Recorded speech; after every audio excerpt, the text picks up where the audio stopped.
The more time that goes by without a Resident Evil 9 reveal trailer, the more time I'll ultimately spend daydreaming about my own idyllic fantasy of what it will be like. Of course, the game will most assuredly be completely different from what my brain is concocting, but there are certain aspects of that dream RE game of mine that I think actually are reasonable to hope for. If not for Resident Evil 9, then at least in a future entry. But hopefully 9. So here are my top 10 hopes in no particular order for Resident Evil 9, excluding obvious things like the return of fan-favorite characters. Number 1. The classic gameplay formula. So, as most people are aware, there are sort of two major gameplay design styles used throughout the mainline titles. One being the more action-focused games like Resident Evil 4, 5, 6, and Village, which can easily be recognized for features like linear level design, horde rushes, and often treasure hunting and a shop to buy weapon upgrades. This formula tends to be designed around encouraging the expenditure of ammunition in large quantities, since enemies usually drop resources. The other style being the classic, more Metroidvania-style formula used in Resident Evil 1, 2, 3, and 7, which is recognizable by its more non-linear puzzle box level design, and usually features a degree of backtracking, inventory management, storage chests, and a stronger emphasis on key items.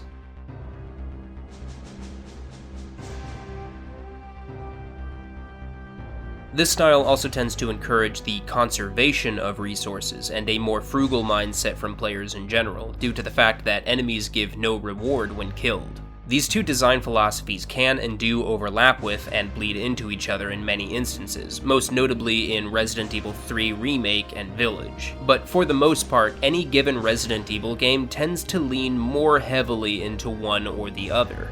Truthfully, I don't actually prefer one style over the other. In fact, my two favorite games in the series are on either side. However, I'm also feeling a bit burnt out with the action side of the spectrum. I mean, the last 4 Resident Evil releases were like that, you know? We saw the release of Village in 2021, then RE4 VR later that same year, then RE4 Remake, and then RE4 Remake's VR mode later on. And I mean, that's all really cool, but I'm just starting to get a little tired of that style of Resident Evil for now. So I think it's high time for the series to dip back into the Metroidvania side of the series, and if Resident Evil 9 is the game to do it, then I will be very happy. And if nothing else, I just want to see item boxes back. I don't know why, I just love them. Number 2, parrying/dodging, or something to the same effect. As opposed to most games where an enemy attack is just 1 second and it's done, enemies in modern Resident Evil games tend to have attacks that last a good few seconds or more. Magnetic grabs like this can be pretty annoying in games like RE2 Remake or Village, where there's little that can be done about them aside from just being out of reach. Defensive weapons and perfect guards help with this, but the dodge and parry mechanics from RE3 and 4 remakes respectively are the solutions that felt the best to me, since they actually allow you to avoid enemy attacks, rather than just giving you a way out of them. And actually, given the rumors that both Leon and Jill will be playable in RE9, maybe it'll feature both mechanics. That could be interesting. Or maybe the game won't feature either of these abilities, but something like that allows the player to avoid enemy grabs as long as they think fast enough, that would be great. Number 3, side quests.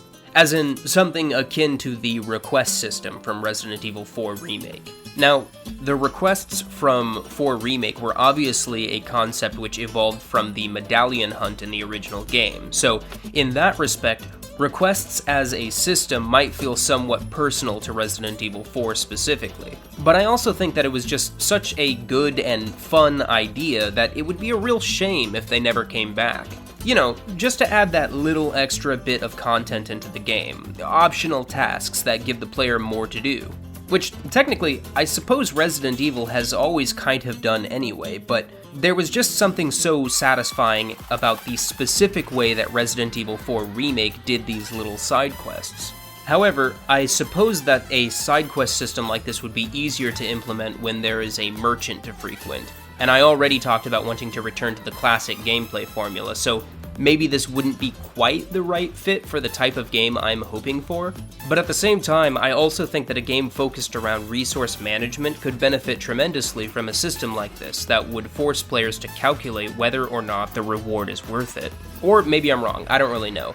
But I do know that I want these requests to come back in a future game, and that's enough of a warrant for me to include it in this list. Number 4. New Game Plus. Resident Evil games have always featured New Game Plus elements, although the most robust instances of New Game Plus are found in the more action-heavy Resident Evils that let you keep your inventory from the last playthrough. Classic-style Resident Evils, such as RE2, really don't do this, as they tend to have maps that are smaller in scale, and it would run the risk of rendering many areas of the map empty. New Game Plus features in these games tend to just amount to unlockable weapons with infinite ammo being added to the storage chest from the beginning of the game. However, there is one game in particular that leans more heavy into the classic Resident Evil gameplay formula, while also featuring quite a robust selection of New Game Plus options, and that would be Resident Evil 3 Remake. For as crummy of a remake as it was, I do actually think it was a very good game in its own right. And it's also one of the most replayable games in the series to me thanks to its unlockable items. You see, when you complete challenges or beat a run of the game, you're rewarded with points to spend in the extra content shop. This in and of itself isn't unique to 3 Remake. What is unique are the specific items that you unlock. Let me explain. When you typically think of New Game Plus unlockables in Resident Evil games, what do you typically think of? The infinite rocket launcher or minigun from RE2, the infinite ammo from RE7 and 8, the super powerful hand cannon that can be upgraded to have infinite ammo in RE4, these ridiculously overpowered weapons that completely trivialize the whole experience. Now don't get me wrong, there's nothing inherently wrong with that. It is, after all, pretty fun and relaxing to just blast through everything in an hour or two. But to me, there's something really special about how RE3 Remake handles these unlockables. In addition to these types of weapons, it also features many items that grant additional boons outside of just dealing damage to monsters. For example, extra hit pouches to increase your inventory size, a combat manual written by Chris Redfield that makes dodging easier at the cost of 1 inventory slot, and even a couple key items available from the start that allow you to get into certain areas of the map early. And while 3 Remake does feature many of the broken-ass infinite ammo weapons that we've come to expect from the series, my favorite unlockable weapon from this game is the Raiden. This is an infinitely recharging laser gun that deals massive critical damage. But here's the catch. It only does massive critical damage if you hit an enemy's weak spot. If you miss its weak spot, it does pitiful damage and won't even provide any stopping power. So if you're cornered and aren't skilled enough to hit the right target, then you're fucked. As you can imagine, doing a Raiden-only playthrough is far more interesting than just decimating everything in your way with an infinite rocket launcher. These are the types of New Game Plus features that I really hope to see in Resident Evil 9. Unlockables that go beyond just weapons of mass destruction and actually augment the way that we play and explore the game on subsequent runs. Number 5. First and third person options. So, originally this was just going to be first person, but I have to be real with myself. It's no secret that the majority of Resident Evil fans prefer the over-the-shoulder camera perspective, and the devs themselves are clearly aware of this because when the Village DLC dropped, it was not only in third person, but they also went back to the main game and included a third person option. So, I'm reasonably confident that RE9 will be over the shoulder.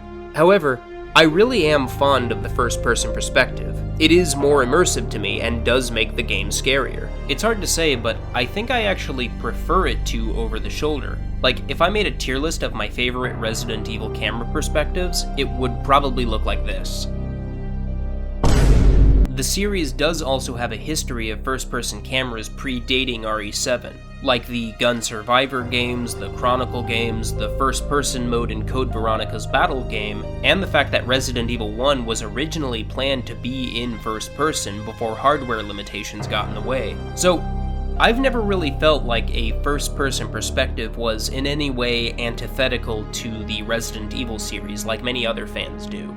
I really do hope for at least one more good first-person Resident Evil game, but again, I highly doubt Resident Evil 9 will be a first-person game, but I would at least like to see a first-person option like we have in Village. That's wishful thinking, I know, but even though it's unlikely, I still hope for it. Number 6. No more goddamned forced walking sections. You know what I'm talking about. Resident Evil has been including this bullshit in nearly every game since RE6. These long-ass segments where you're not allowed to run through it because the moment is supposed to be spooky and atmospheric. When people say that Resident Evil 6 is a non-stop action thrill ride, they probably don't mean the part where you slowly walk for 10 minutes following your 5th grade math teacher around. But the thing is, if the moment is actually sufficiently atmospheric, then there's no need to force the player to walk. They'll make that decision themselves. Focus, Claire. Focus. Why remove the option to run, even on subsequent playthroughs? These types of sequences are fine on the first playthrough, I guess, but are mind-numbing on any subsequent run. What's worse is that Resident Evil games are some of the most replayable games there are, so it's incredibly frustrating that they keep including moments like this. It's especially bad when the game actually puts a slow-moving, invisible wall in front of you to keep you in your place. I mean, fucking look at this shit. Let me in! Let me in!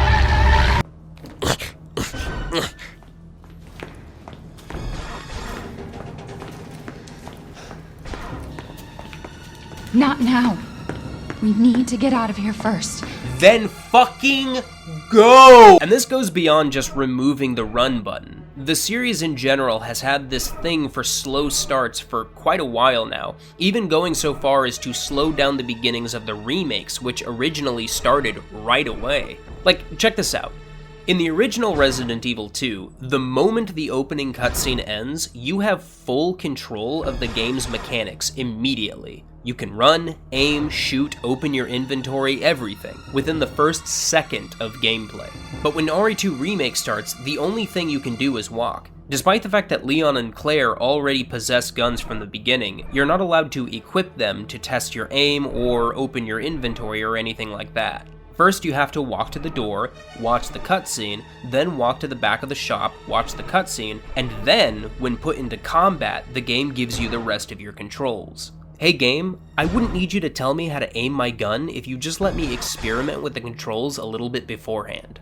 Resident Evil 4 Remake does the same thing.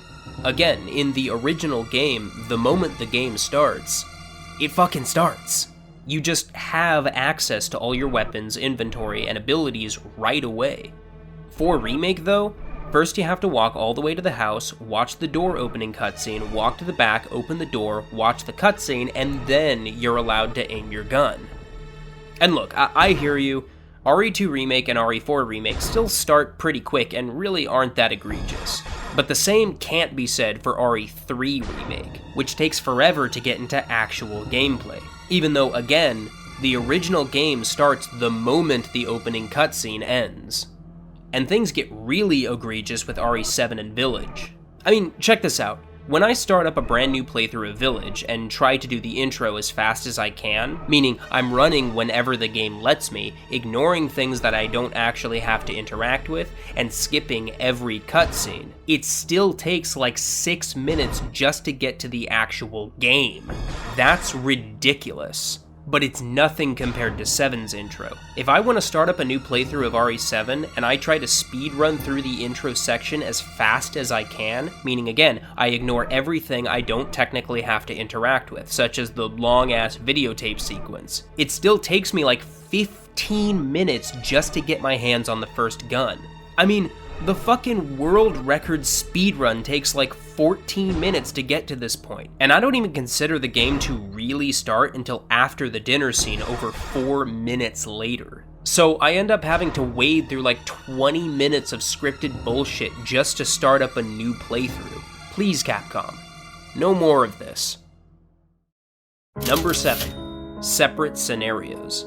One of my biggest hopes for Resident Evil 9, and honestly, just like the series in general, is the return of 2 playable characters with their own story scenarios and weapons. To me, this is weirdly one of the most defining qualities of the Resident Evil series, despite ending after the second game. And 2 scenarios also gives the game even more replayability, which, if I haven't made clear enough by now, is very important to me for Resident Evil games. Honestly, I don't even care if it's DLC like Separate Ways. Fuck it, I just want 2 scenarios, man. And again, if the rumors are true that both Leon and Jill will be returning, it only makes sense to give them both their own scenarios. So, hey, fingers crossed.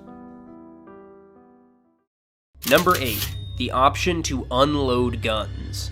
One of the most common reoccurring themes in Resident Evil is the need to conserve ammunition. So it's always bugged me when I find a new gun that's stronger than my current one, but before equipping it, I feel the need to use up the ammo of my current gun so as not to waste it. What's even worse is the fact that I have what is colloquially referred to as reload syndrome, the compulsive need to diddle the square button in order to keep my gun's capacity at full whenever possible. Yeah, you close? You close? And sometimes even when impossible, as I tend to find myself hitting the reload button even when my magazine is clearly full just to make sure, and oftentimes even while in the middle of active combat. As you can imagine, this is a real problem for me when trying to empty an old gun.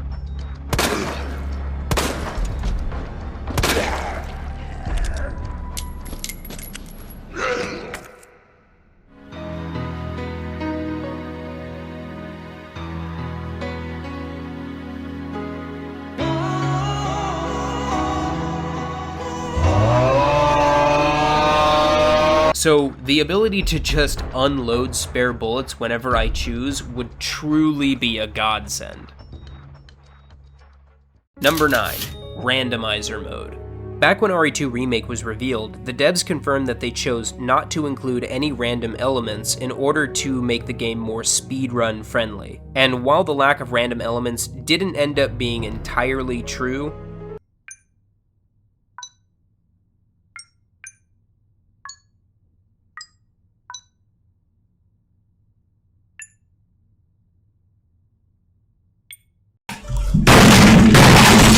there are, for the most part, no randomly dropped loot sources like crates or barrels, which is a really nice consideration for speedrunners. However, personally, I think a little bit of randomness keeps the game fresh and interesting on repeat playthroughs, and that's why I hope the devs include a randomizer mode.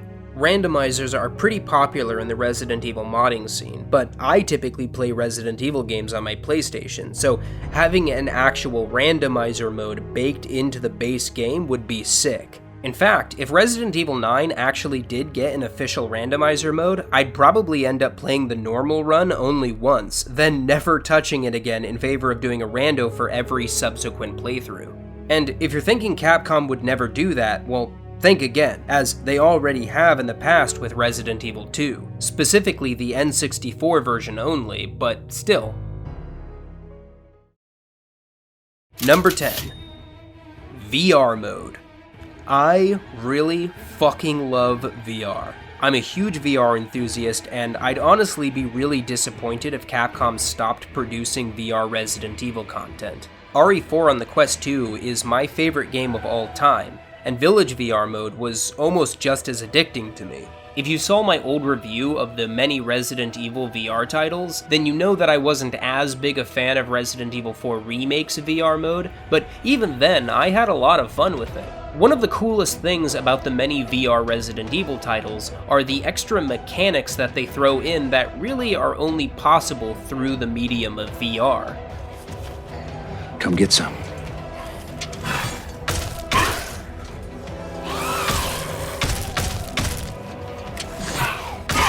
Things like dual wielding, knife throwing, the real-time immersive maps, bayonets, that kind of thing. Even though this list wasn't meant to be in order of least important to most, I would say that VR is my number one biggest hope for RE9.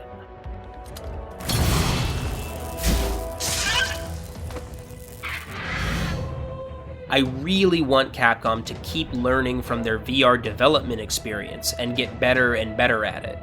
I just, hope that they actually release them for Steam VR going forward instead of continuing to make them stupid fucking exclusives. So, there you have it. Those are my 10 biggest hopes for Resident Evil 9. Let me know what you think about my list, and don't forget to tell me what you hope for as well. See you later.